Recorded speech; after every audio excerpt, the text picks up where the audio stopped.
Ladies and gentlemen, welcome back to the Indie Zone podcast. My name is Kathy.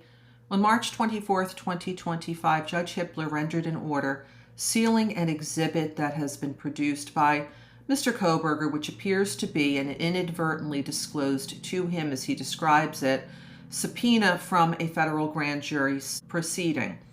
The order is entitled Order Sealing Defendant's Exhibit in Support of Their Objection to the State's Motion in Limine relative to authentication of records. And it says here, the court having before it the motion to seal defendant's exhibit in support of their objection to the state's motion in limine regarding self-authentication of records and good cause appearing now therefore, that is hereby ordered defendant's exhibit in support of their objection to the state's motion in limine regarding self-authentication of records shall be filed under seal pursuant to, and he gives the legal authority, and it is so ordered, and Judge Stephen J. Hippler, District Court Judge's signature is here. To find out what this exhibit is requires a little bit of digging.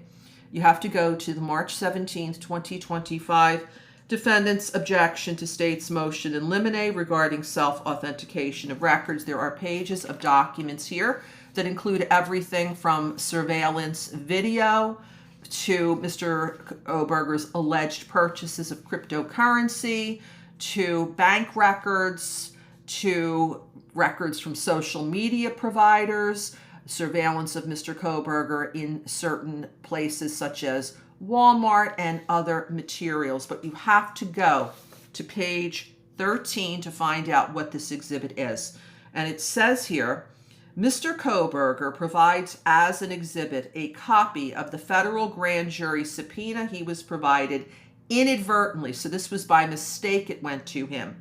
He sought all grand jury subpoenas through discovery and motions to compel. He was not provided copies other than this inadvertent produced copy of interest and in support of his objection to the state's motion is that records were dual produced. That means produced twice. By search warrant and by subpoena, the copy of records is not identical in every production.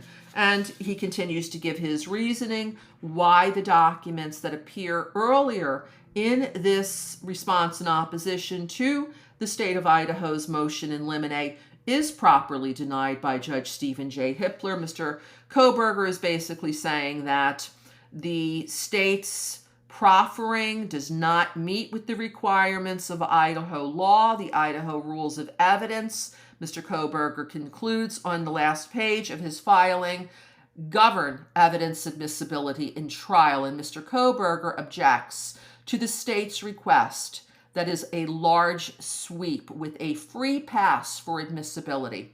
The state's request is premature, it is excessively broad, and must be denied until the request can be disclosed specifically and properly litigated. Dated the 17th day of March 2025, Ann C. Taylor as lead counsel to Mr. Kohberger.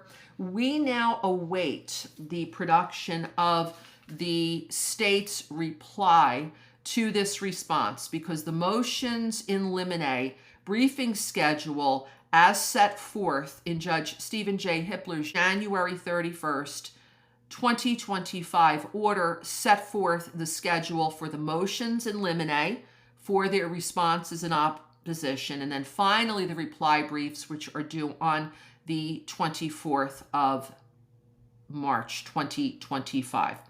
This will now conclude this episode of the Indie Zone podcast. My name's Kathy. Thank you very much for joining us here today.